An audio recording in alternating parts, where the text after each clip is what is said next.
ತನಯ ಜನಿಸಿದ ಕಥೆಯ ಧರಣಿಗೆ ಹೇಳಿ ಗೌರಮ್ಮ. ತನುವಿನ ತನಯ ಜನಿಸಿದ ಕಥೆಯ ಧರಣಿಗೆ ಹೇಳಿ ಗೌರಮ್ಮ. ಧರಣಿಯು ತಾನೆ ನನ್ನ ತನುವು,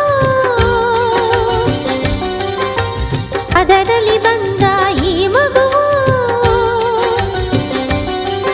ಈ ಧರಣಿಯ ಸ್ನಾನ ಮುಗಿಯದ ಮುನ್ನ ಪರಶಿವನೇ ಬಂದರು ಬಿಡನು. ತನುವಿನ ತನಯ ಆನೆಯ ತಲೆಯ ಪಡೆದುದ ಹೇಳಿ ಗೌರಮ್ಮ. ತನುವಿನ ತನಯ ಆನೆಯ ತಲೆಯ ಪಡೆದುದ ಹೇಳಿ ಗೌರಮ್ಮ.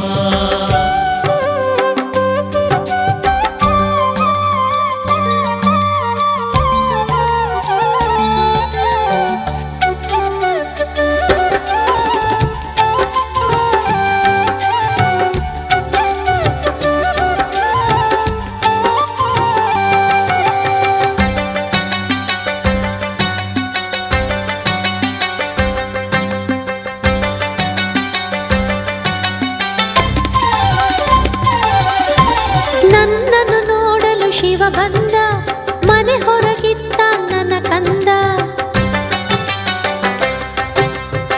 ಶಿವನು ನುಗ್ಗಿದ ದಾಹದಿ ಗಂಗೆ ಸೇವಿಸಲು, ಮಗನು ತಡೆದ ತಾಯಿಯ ವಾಕ್ಯ ಪಾಲಿಸಲು. ಉರಿ ಉರಿಯಾದರು ಮುಕ್ಕಣ್ಣ, ಜಕ್ಕನು ಮಣ್ಣಿನ ಈ ಚಿನ್ನ. ಕೋಪವೆಂದರೆ ಏನೆಂದು ರುದ್ರ ತೋರಿಸಿದ, ಶೂಲದಿಂದ ಬಾಲನ ಶಿರವ ಛೇದಿಸಿದ. ಕರುಳಿನ ಕೂಗು ಸಿಡಿಲಾಗಿ ಅತ್ತೆನು ನಾನು ಮಳೆಯಾಗಿ. ಒಂದು ಆನೆಯ ತಲೆಯ ಛೇದಿಸಿ ತಂದು ಮಗನಿಗೆ ಇರಿಸಿ ಗಜಮುಖ ಎಂದನು. ತನುವಿನ ತನಯ ಶಶಿಯ ಶಪಿಸಿದ ಕಥೆಯ ಹೇಳಿ ಗೌರಮ್ಮ. ತನುವಿನ ತನಯ ಶಶಿಯ ಶಪಿಸಿದ ಕಥೆಯ ಹೇಳಿ ಗೌರಮ್ಮ.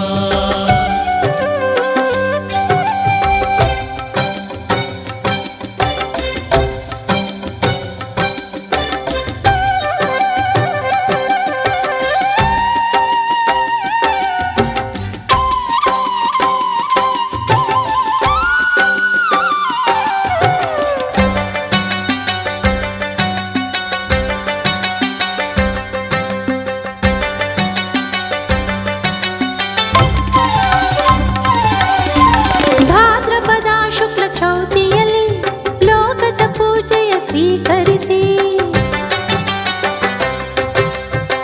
ಹೊಟ್ಟೆ ಬಿರಿಯೇ ಕಡುಬುಂಡು ಗಣಪತಿ ಗೊತ್ತಲಿ. ಇಲಿಯ ಮೇಲೆ ಹೊರಹೊಂಡ ವಾಯು ಮಾರ್ಗದಲ್ಲಿ, ಮೂರ್ಛೆ ಹೋದನು ಮೂಷಿಕನು ಸರ್ಪಗಳೆದುರಿಗೆ ಬರಲಾಗಿ. ಜಾರಿ ಬಿದ್ದ ಗಜರಾಜ ಹೊಟ್ಟೆ ಹೋಳಾಗಿ, ಲಡ್ಡು ಕಡುಬು ಹೊರಬಂದು ಹಿಂಡು ಹಿಂಡಾಗಿ. ತುಂಬಿದ ಮತ್ತೆ ಎಲ್ಲವನು ಹೊಟ್ಟೆಗೆ ಹಾವು ಕಟ್ಟಿದನು. ಈ ಚಿತ್ರವ ನೋಡಿ ಚಂದ್ರನು ನಗಲು ಕೃಷ್ಣನಾಗೆಂದು ಶಾಪವ ಕೊಟ್ಟ. ಚೌತಿಯ ದಿವಸ ಚಂದ್ರನ ನೋಡೆ ಯಾರಿಗೂ ತಪ್ಪದು ಅಪವಾದ. ಸಂಕಷ್ಟಹರ ಗಣಪತಿಯನ್ನು ನೆನೆದರೆ ನಿಂದೆಯು ಪರಿಹಾರ.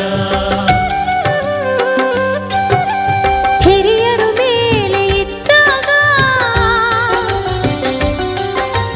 ಕಿರಿಯರು ಜಾರಿ ಬಿದ್ದಾಗ, ಗಹಗಹಿಸಿ ನಗುವ ರೀತಿಯ ಬಿಡುವ ನೀತಿಯು ತಾನೇ ಈ ಕಥೆಯು. ಚೌತಿಯ ದಿವಸ ಚಂದ್ರನ ನೋಡೆ ಯಾರಿಗೂ ತಪ್ಪದು ಅಪವಾದ. ಸಂಕಷ್ಟಹರ ಗಣಪತಿಯನ್ನು ನೆನೆದರೆ ನಿಂದೆಯು ಪರಿಹಾರ.